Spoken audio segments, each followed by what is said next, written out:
Alhamdulillahi rabbil alamin wa bihi nasta'in ala umuri dunya waddin.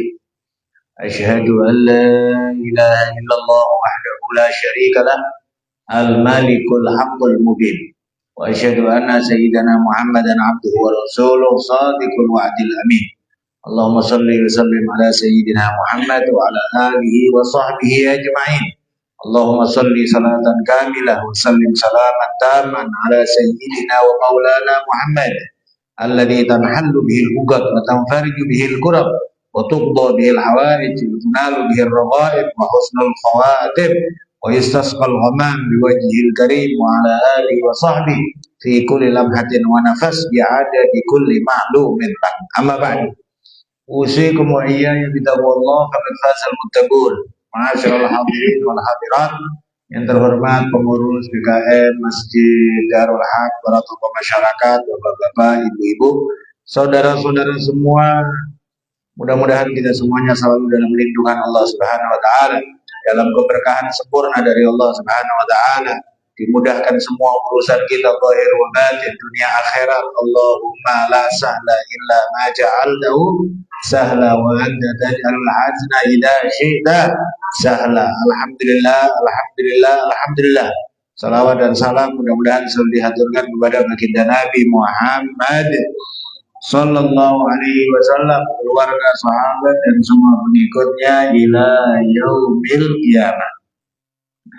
Hadirin hadirat rahimakumullah, pada majelis yang sebelumnya kita telah menyampaikan akan beberapa hal tentang sholat sunnah yang tidak disyariatkan jamaah, dan kita telah membahas sholat tasbih, sholat hajat, sholat taubat, dan semisal-semisalnya yang kita berharap kepada Allah Subhanahu wa taala besar hidayah dan taufik dari Allah Subhanahu wa taala untuk kita ringan melaksanakan sholat sunnah tersebut, sebagai sholat sunnah sebagai jawabir lil faraid, sebagai penyempurna dari yang fardu-fardu. Kekurangan dari yang fardu-fardu itu ditambal, itu disempurnakan dengan yang sunnah-sunnah ya. Dan alhamdulillah pada malam hari ini kita bisa ngaji kembali, bisa kumpul kembali di masjid ini, di masjid yang berkah ini, di waktu yang mulia ini, khususnya mungkin yang sekiranya tadi berpuasa dan menganggap sebagai awal bulan Rajab, alhamdulillah mudah-mudahan diterima oleh Allah Subhanahu wa taala. Dan yang belum puasa, masya Allah, alhamdulillah perbedaan pendapat rahmat dari Allah Subhanahu wa taala ya. Nahdlatul Ulama menentukan hari Senin tanggal 1 Rajab ya, maka malam ini adalah malam tanggal 1 bulan Rajab. Ya, ini tidak bagian dari sesuatu yang dijadikan perbedaan yang meruncing, karena memang tidak ada kewajiban puasa dan tidak ada kewajiban untuk berbuka puasa sebagaimana bulan Ramadan dan Idul Fitri ya. Karena bulan biasa, oleh sebab itu pemerintah tidak mengitbatkan. Maka ketika terjadi itbat pemerintah lebih kuat daripada semua organisasi, karena pemerintah yang memiliki kekuatan untuk menentukan. Tapi kalau selain bulan Ramadan dan selain bulan Syawal, Idul Fitri, maka masing-masing ya bolehlah. Di kalender kita juga tanggal 1 Rajab tadi hari Ahad, memang ini hari ya, maka malam tanggal 1 Rajab adalah tadi malam, kemarin malam Sabtu malam Ahad. Tapi diinformasikan juga ketentuan dari Lajnah Falakiyah Nahdlatul Ulama, yang mereka pun juga tidaklah kemudian kekurangan ulama-ulama ahli falak menentukan kalau ya, karena tidak nampak hilal di seluruh Indonesia, maka Jumadah Tsaniyah disempurnakan 30 hari, maka tanggal 1 bulan Rajab itu besok, maka malam ini dianggap sebagai malam tanggal 1 awal awal Rajab. Apakah hal kayak gitu berpengaruh dengan fadilah-fadilah? Tidak. Ya, karena apa? Karena urusan waktu, Pak. Sebagaimana juga demikian umpamanya fadilah thuluthul lailil akhir. Fadilah sepertiga malam terakhir di Medan. Jam 4, jam setengah 5 umpamanya di Medan. Tapi di Mekah masih jam 11, jam 12. Di Mekah jam 11, 12. Beda-beda 4 jam lebih. Ya kan gitu kan ya. Maka bukan kok kemudian kalau sudah disebut satu daerah seperti malam terakhir, maka ya sehingga waktu itu ketentuannya ya tidak.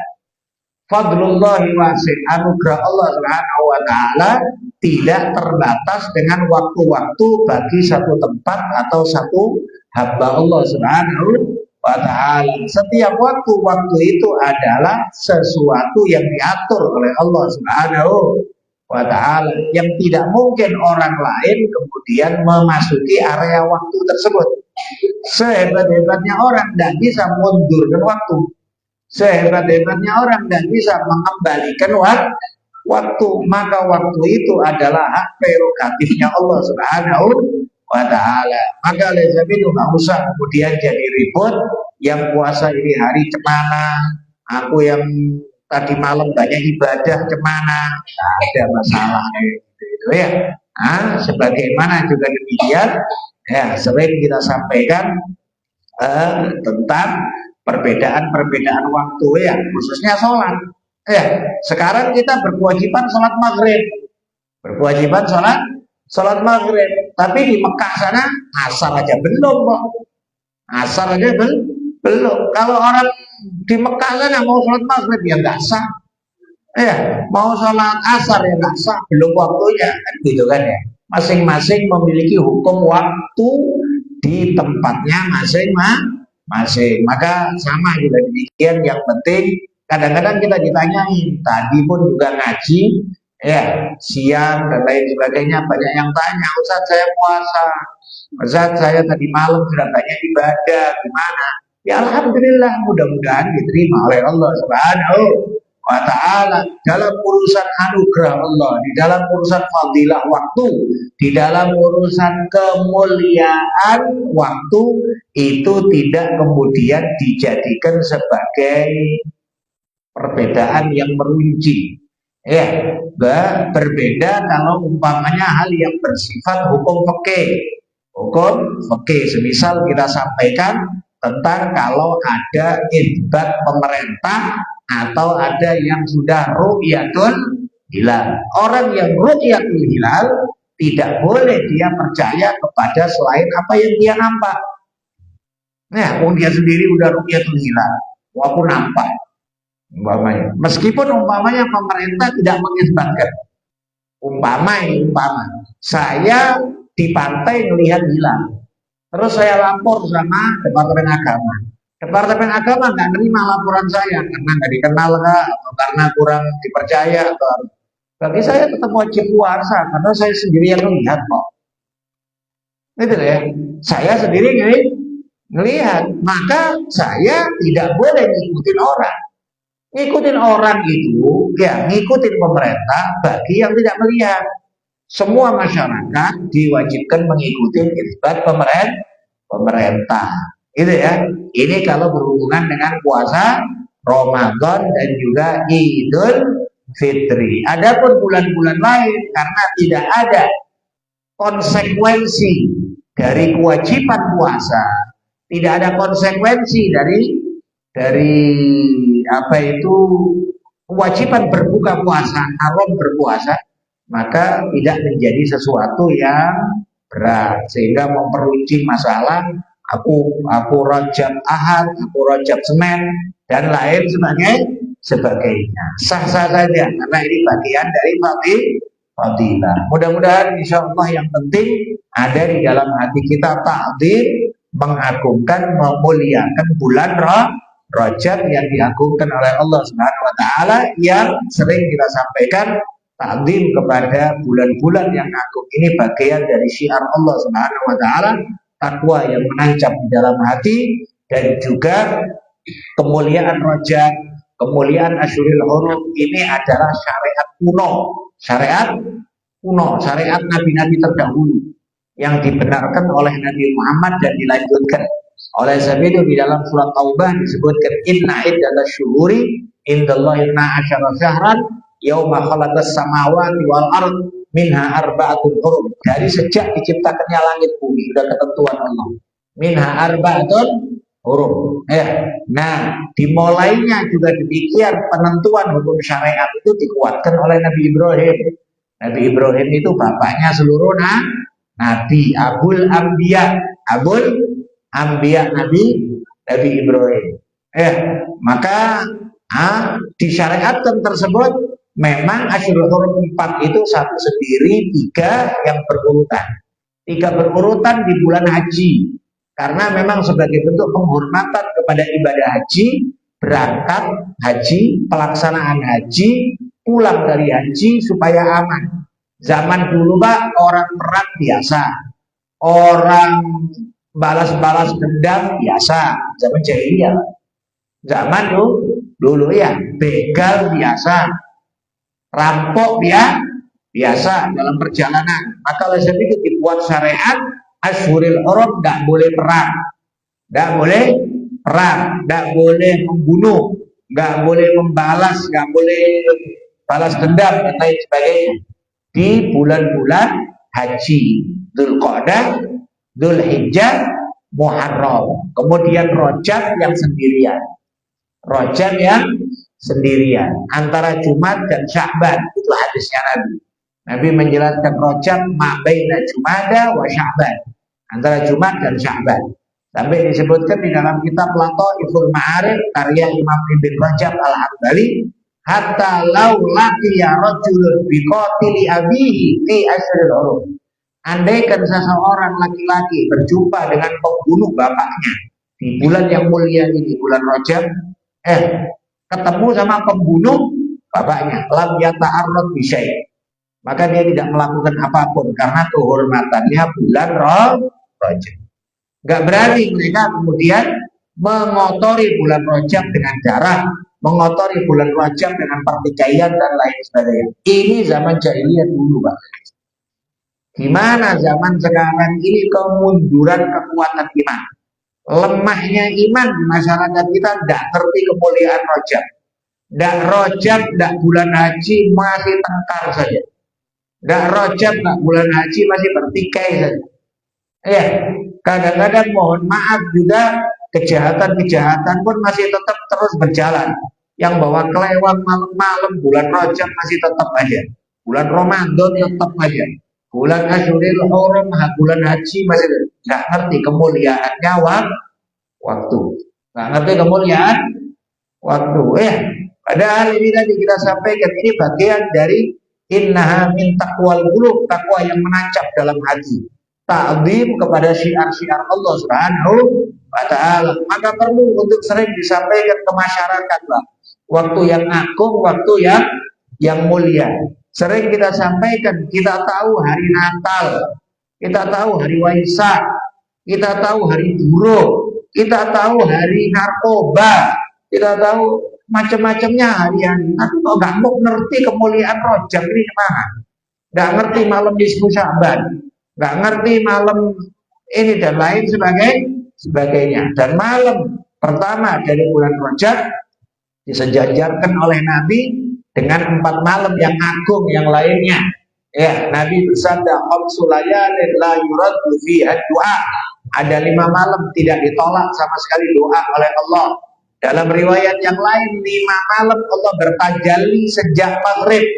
Kalau di setiap malam Allah bertajalli di sepertiga malam terakhir. Allah bertajalli di sepertiga malam terakhir di setiap hari, sehingga Allah memanggil di setiap hari. Ada yang meminta, aku kabulkan. Ada yang beristighfar, aku ampunkan. Ada yang punya hajat, aku tunaikan. Itu setiap malam di sepertiga malam terakhir. Anggaplah mulai setengah 3 sampai subuh, atau jam 3 sampai subuh kecuali 5 malam ini, mulai sejak maghrib Allah sudah manggil-manggil. Dikabulkan doa 5 malam ini. Pertama, malam pertama bulan Rajab. Yang kedua adalah malam nisfu Sya'ban. Kemudian yang ketiga malam Lailatul Qadar. Malam Lailatul Qadar dirahasiakan oleh Allah, ya kan? Tapi malam ini tahu malam nisfu Sya'ban dan tahu pasti tanggalnya jelas, ya. Malam Lailatul Qadar yang dirahasiakan oleh Allah. Kemudian yang ketiga, yang keempat malam Idul Fitri. Kemudian yang terakhir yang kelima malam Idul Adha. Disebutkan hari rayanya malaikat malam hari. Hari rayanya malaikat malam hari, yaitu malam Lailatul Qadar dan malam nisfu Sya'ban. Kalau kita hari raya kita 2 siang karena meleknya kita siang. Manusia meleknya siang, maka hari rayanya siang. Tapi malaikat lebih senang malam hari. Karena secara umum memang ibadah di malam hari lebih dicinta oleh Allah dan lebih afdal dibanding di siang hari. Itu secara umumnya. Ya, meskipun ada hari-hari tertentu lebih mulia siang harinya. Semisal hari raya Arafah. Hari raya Arafah itu hari siangnya lebih utama daripada malam harinya. Tapi secara umum malam lebih utama. Malam lebih utama. 2 rakaat di malam hari lebih utama daripada sholat di siang hari. Baca Quran di malam hari lebih utama daripada baca Quran di siang hari. Munajat zikir di malam hari lebih utama daripada zikir di siang hari. Itu hukum secara umumnya. Secara mudah-mudahan insya Allah saling berdoakan insya Allah kita di malam-malam yang mulia ini yang bisa puasa alhamdulillah. Dan kalau sekiranya nggak bisa sering-sering puasa, Nabi berpesan sum awwalan wa awsatah wa akhirah. Puasalah awalnya, tengahnya, akhirnya. Kalau nggak bisa sering-sering puasa di bulan Rajab. Adapun kemuliaan puasa bulan Rajab itu adalah anugerah dari Allah Subhanahu wa taala. Kita nggak usah mesti-mastikan. Kita nggak usah kemudian ribut hadisnya sahih, hadisnya dhaif dan lain sebagainya. Yang jelas puasa bulan Rajab sunnah. Nabi juga puasa. Nabi memuliakan bulan Rajab. Adapun fadilah amalnya, pahalanya itu adalah hak prerogatif Allah Subhanahu wa taala. Enggak usah tertumpu hanya mikirkan pahalanya bidadari sekian, pahalanya istana sekian dan lain sebagainya. Allah bisa ngasih lebih dari itu. Maka kita berpuasa bukan karena faktor pahalanya, tapi karena faktor sunnah baginda Nabi Muhammad Sallallahu Alaihi Wasallam dan sebagai bentuk penghormatan kepada bulan yang mulia, yang itu adalah bagian dari takwa kepada Allah Subhanahu wa taala. Kemudian kita lanjutkan bagian yang kedua. Bagian yang kedua dari sholat-sholat sunnah, yaitu sholat sunnah yang disyariatkan jamaah. Sholat sunnah yang disyariatkan jamaah. Bagian yang kedua ini yaitu sholat sunnah yang disyariatkan jamaah lebih afdal, lebih utama dibandingkan sholat sunnah yang tidak disyariatkan jamaah. Dan paling afdalnya adalah sholat hari raya. Sholat hari raya. Sholat hari raya. Bahkan sebagian pendapat mengatakan sholat hari raya itu bukan sekedar sunnah, tapi fardu kifayah. Fardu kifayah. Otomatis pahala fardu kifayah lebih utama daripada pahala sunnah. Pahala fardu kifayah lebih utama daripada, karena fardu sudah masuk ke area fardu. Maka satu kampung harus melakukan sholat hari raya. Yang nggak melakukan, ya nggak berdosa, maknanya fardu kifayah. Tapi pahalanya lebih utama daripada yang mengatakan sunnah. Kan ya? Nah, disyariatkan jamaah sholat Idul Fitri dan Idul Adha. Para ulama mengatakan Idul Adha lebih utama daripada Idul Fitri. Idul Adha lebih utama karena Idul Adha itu disebut Idul Akbar. Idul Adha disebut Idul Akbar. Ya. Dan Idul Adha itu letaknya adalah di ibadah yang di bulan Dzulhijjah Ashhuril Hurum. Ashhuril Hurum yang tadi kita sampaikan, bulan yang diagungkan oleh Allah, Dzulqa'dah, Dzulhijjah, Muharram. Sedangkan Idul Fitri terletak di bulan Syawal. Ya, bulan Syawal tidak termasuk Ashhuril Hurum. Maka para ulama mengatakan Idul Adha lebih utama daripada Idul Fitri. Idul Adha lebih utama daripada Idul Fitri. Ya. Dan juga karena Idul Adha adalah setelah Arafah. Sedangkan Arafah adalah yang paling mulia di sisi Allah Subhanahu wa taala alal itlaq, secara mutlak. Hari paling mulia dalam satu tahun mutlak adalah hari Arafah. Ya. Bulan Ramadan akhir mulia. Bulan Ramadan akhir mulia. Ya mulia sih, ya, bukan nggak mulia.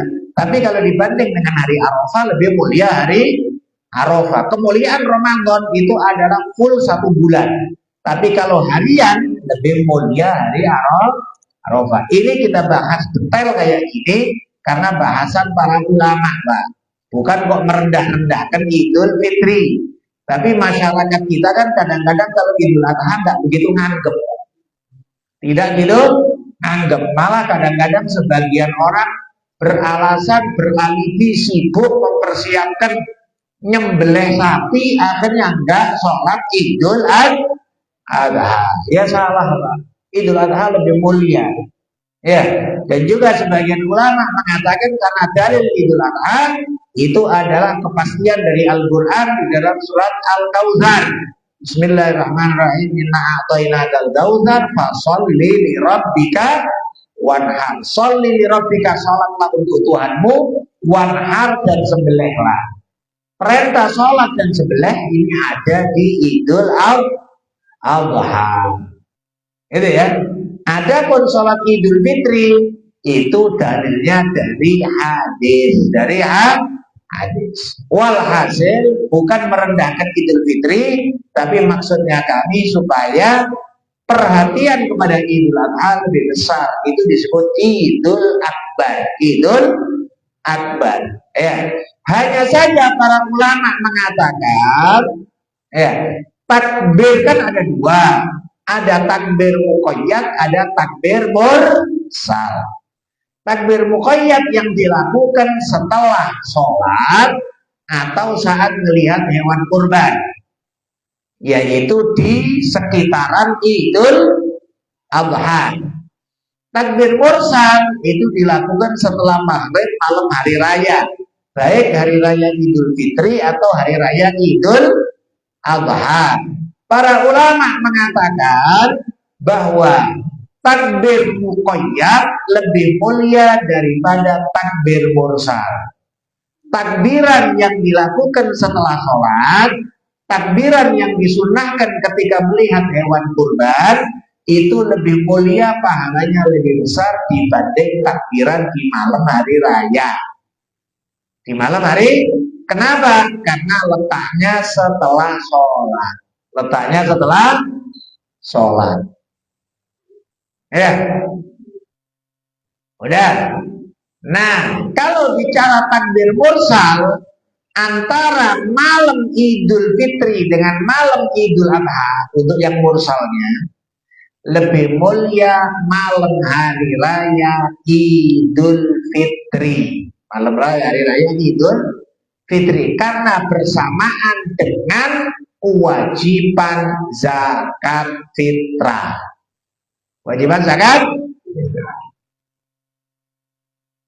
Ini kita bahas detail kayak gini supaya kita tahu, bukan untuk merendah-rendahin, tapi supaya yang lebih mulia, yang lebih agung, yang lebih afdal untuk kita lebih perhatian.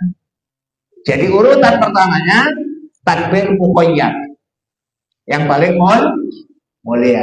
Tadi kita sampaikan untuk harinya, hari raya Idul Adha lebih mulia daripada hari raya Idul Fitri. Untuk takbirannya muqayyad yang setelah sholat lebih mulia dibanding dari takbiran malam hari.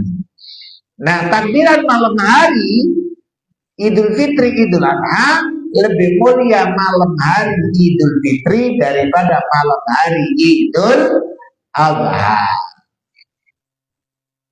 Itu Pak. Supaya kita kalau umpamanya pas takbiran malam hari raya Idul Fitri lebih semangat. Lebih semangat. Ya kan ya? Nah, ini tadi tentang masalah sholat hari raya. Wa waktuha, waktunya ma baina tulu'i syamsi waz zawal. Waktunya sholat hari raya antara munculnya matahari sampai duhur. Sampai duhur.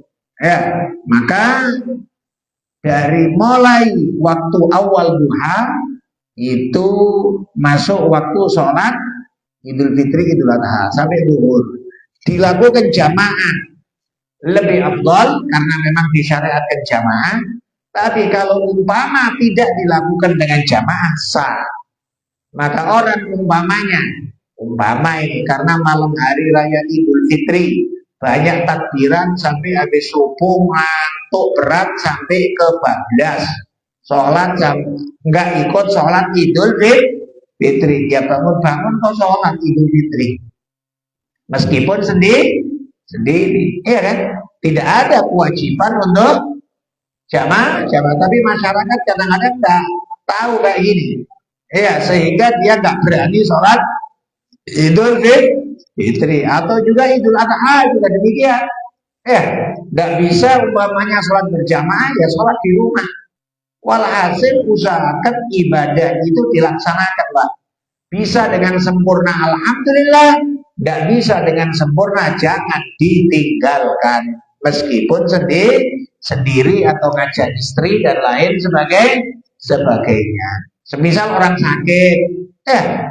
sakit, tapi dia sakit nggak bisa ke masjid, tapi bisa sholat di rumah. Ya udah lakukan sholat di rumah. Kapan waktunya? Mulai dari munculnya matahari sampai waktu duhur. Wa yustahabu dan disunahkan takjilu sholatil adha wal imsaku qablaha wa ta'khiru sholatil fitri wal fitru qablaha. Perbedaan Idul Fitri sama Idul Adha, disunahkan untuk Idul Adha mempergegas pelaksanaan sholat Idul Adha, dipergegas, dan disunahkan imsak atau menahan diri dari makan dan minum sebelum sholat. Kalau Idul Adha, jadi sering kita sampaikan, kadang-kadang mayoritas masjid semuanya sama 7:30 semuanya. Tolong dibedakan supaya kita mengamalkan sunnah. Yang Idul Adha lebih cepat mulainya, Idul Fitri lebih dilambatkan. Jadi Idul Adha mulainya jam 7, mulainya jam 7:10 menit. Ya dibeda-bedakan 20 menit, jadi umumkan terlebih dahulu Pak, supaya masyarakat paham. Gitu ya. Kalau Idul Fitri lebih akhir dikit, 7:30, jam 8 kurang seperempat atau apa, itu lebih afdal. Ya. Apa hikmahnya? Hikmahnya adalah kalau Idul Adha dipergegas supaya lebih cepat nyembelih, supaya lebih cepat mulai penyembelihannya mulai lebih cepat. Kalau Idul Fitri diakhirkan, memberi kesempatan kepada orang-orang yang belum ngeluarin zakat fitrah untuk ngeluarin zakat fitrah, karena zakat fitrah nggak boleh dikeluarin setelah selesai sholat hari raya, gitu lah ya. Maka ngasih kesempatan sama orang-orang yang terlambat, orang-orang yang mungkin tadi malam dia itu sibuk kali nggak keluarin zakat fitrah dan lain sebagainya. Nah, itu perbedaannya. Kemudian juga disunahkan kalau Idul Adha imsak dari subuh, jangan makan, jangan minum, jangan ngopi, jangan ngerokok sampai selesai sholat Idul Adha. Beda dengan Idul Fitri. Kalau Idul Fitri malah sunnah untuk kita makan dikit, minum dikit sebelum berangkat. Kenapa? Karena kalau Idul Fitri untuk memastikan bahwa ini hari kita haram puasa. Haram puasa karena kemarin bulan Ramadan. Kalau untuk Idul Adha kita menahan diri dari makan, supaya kalau memungkinkan, saya bilang kalau memungkinkan hari pertama Idul Adha yang kita makan adalah jamuan dari Allah Subhanahu wa taala dalam bentuk hewan kurban. Itu afdolnya sebetulnya. Tapi kalau nunggu sapi disembelih sampai asar nggak makan kita orang, nggak dibagi-bagi ya kan ya. Tapi ini kan mayoritas masyarakat kita, Pak. Tapi saya tetap mengamalkan kebanyakan seringnya. Ya, istilahnya penyembelihan di sekitaran kita dengan penyembelihan di Jazirah Arab beda. Kalau di Jazirah Arab itu kayak kita beberapa tahun di Tarim, di Hadramut, di Yaman, itu orang nyembelih itu yang nyembelih sendiri di rumah. Jadi nyembelih kambing sendiri di rumah. Kadang-kadang antar tetangga ya 2 rumah, 3 rumah udah pakai konta kayak gitu. Kalau mereka tidak ada kemudian nyembelih rame-rame di masjid, mereka nyembelih sendiri. Kita pun juga demikian. Saya seringnya kayak gitu. Kalau umpamanya ya ada sapi, kadang orang titip apa segala macam kan di pondok, namanya pondok.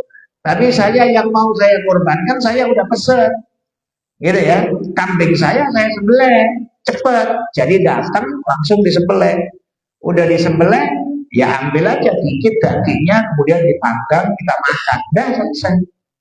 Supaya menjadi mengamalkan ilmu, pertama kali yang dimakan adalah jamuan Allah Subhanahu wa taala dalam bentuk hewan kurban. Ya, ini yang mau mengamalkan. Tapi kalau berbicara harus seluruh masyarakat ngamalkan ya berat. Kan? Biasanya ya penyembelihan sapi ya mulainya jam 10 ya kan ya.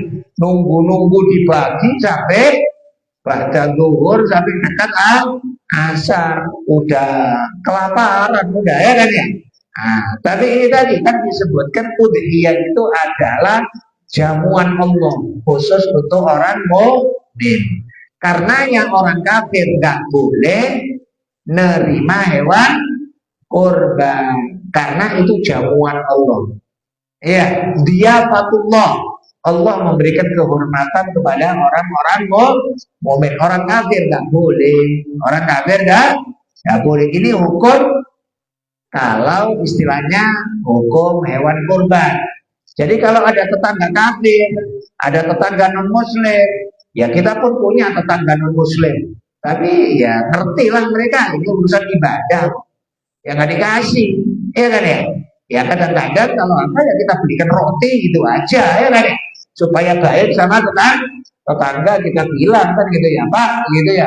Minta maaf nggak dikasih daging tapi dikasih roti gitu aja ya kan gitu ya.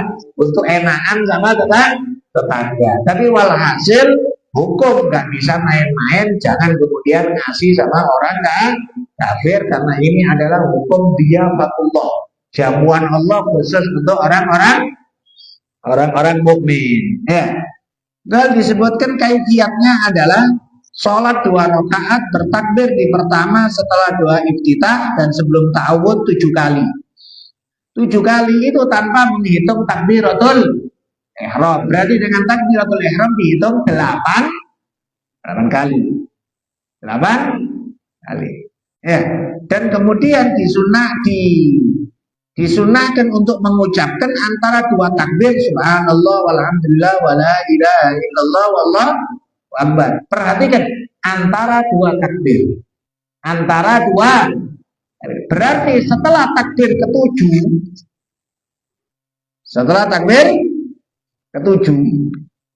ya. Dan setelah takbir ke-5 di rakaat kedua nggak perlu baca subhanallah walhamdulillah wala ilaha illallah apa ya. Kadang sebagian masyarakat pikirnya pokoknya setelah takbir. Jadi setelah takbir Allahu akbar subhanallah alhamdulillah Allahu akbar subhanallah. Betul.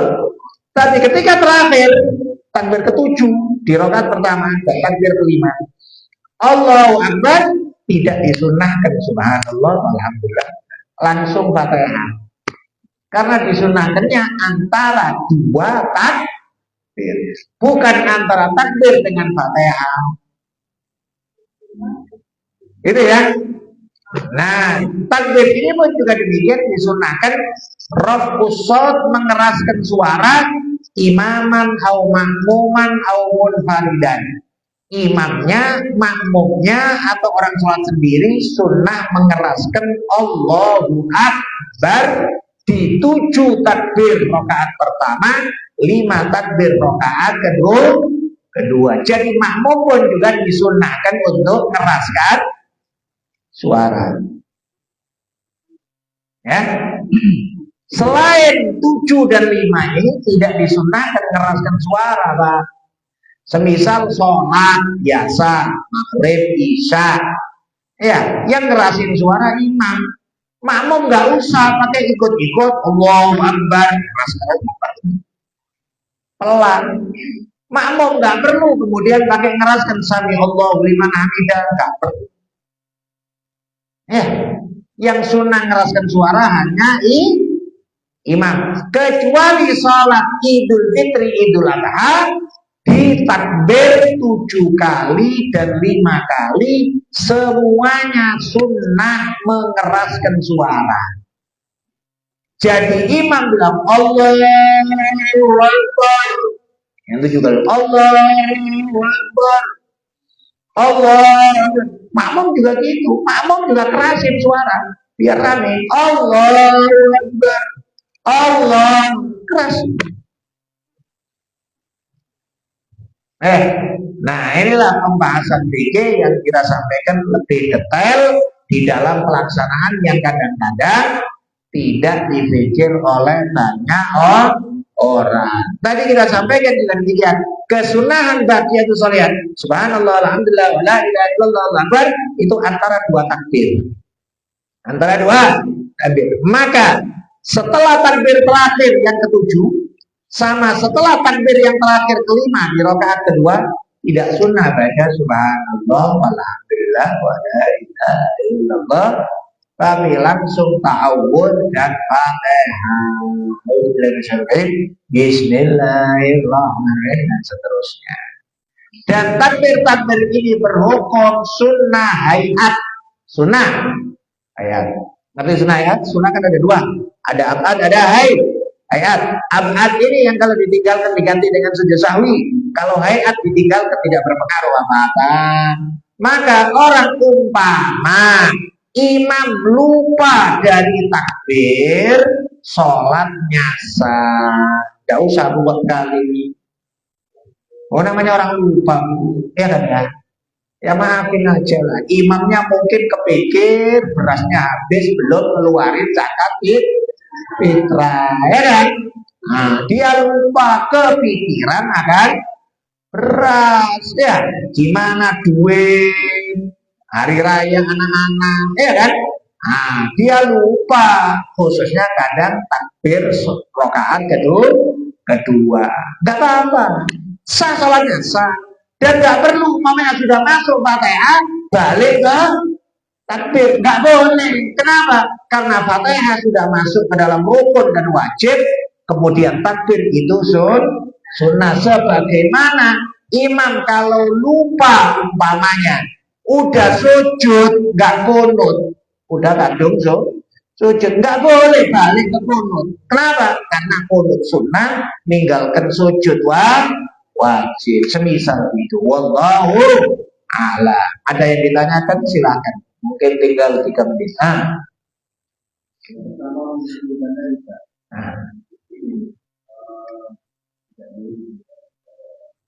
Ya. Iya.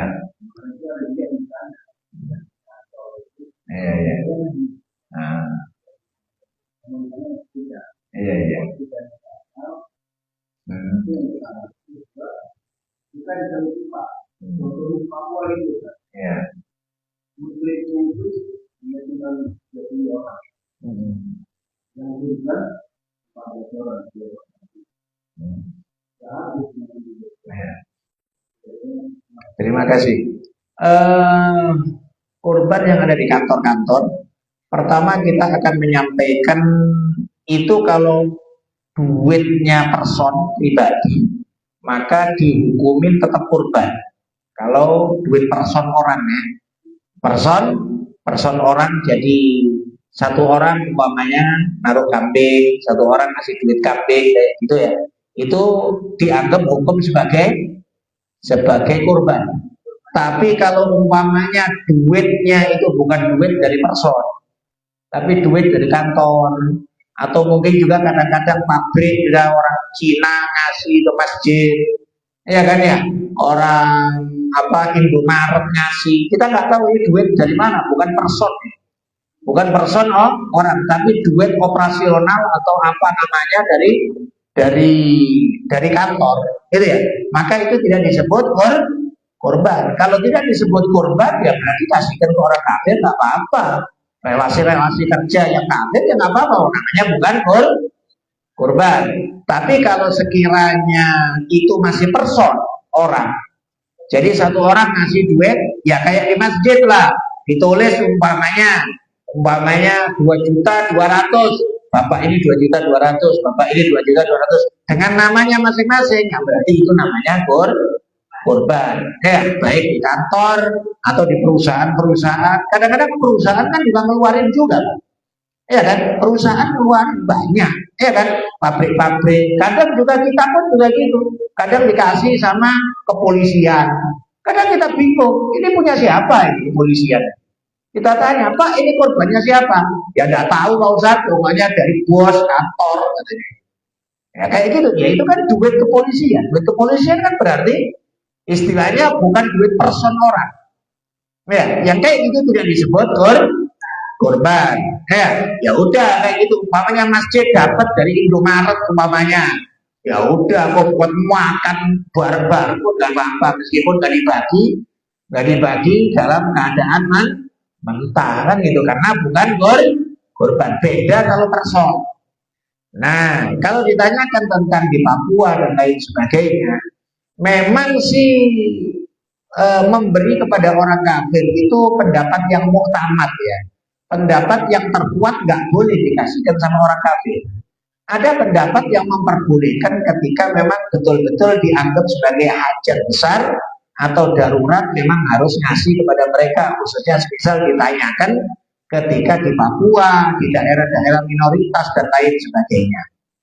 Atau sebagian ulama kita lebih ekstra hati-hati untuk diberikan dalam keadaan matang. Diberikan dalam keadaan matang. Jadi kalau diberikan dalam keadaan matang itu kan berarti kan hak kita sendiri juga. Nah, seseorang kalau umpamanya sudah punya hak sendiri, ya terserah dia. Yang nggak boleh itu kan ketika dikasihkan dalam keadaan mentah. Umpama maaf ya, saya dapat hewan kurban dari masjid, kan itu sudah hak milik saya. Ya, hukum nggak boleh menjual, nggak boleh dikasihkan sama orang kafir. Itu kan hukum di awal, di level pertama dari pemilik.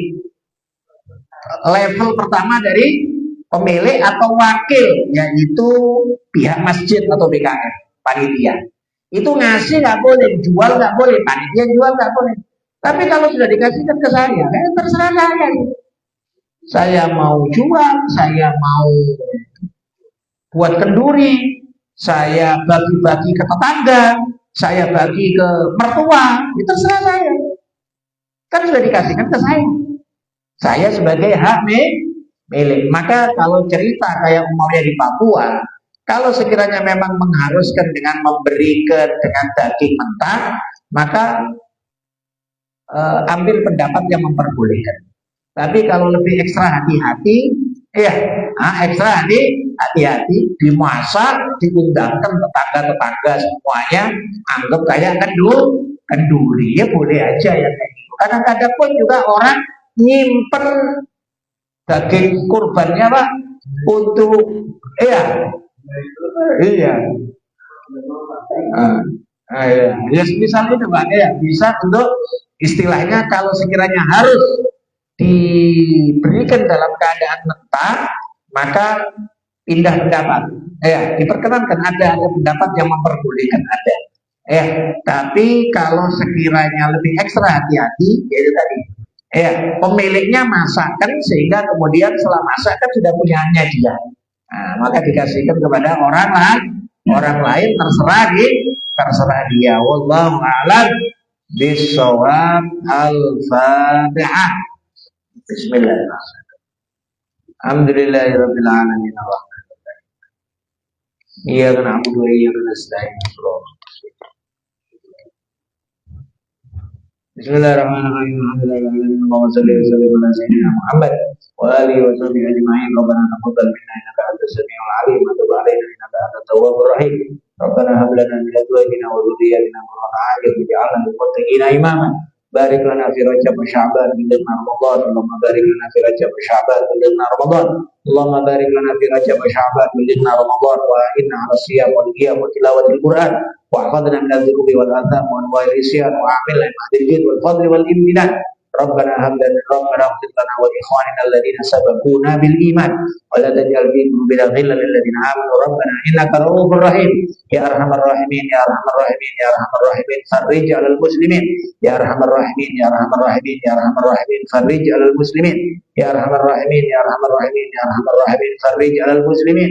ربنا آتنا في الدنيا حسنة وفي الآخرة حسنة وقنا عذاب النار. صلى الله عليه وسلم على سيدنا محمد والحمد لله رب العالمين. Walaupun minkum. Assalamualaikum warahmatullahi wabarakatuh.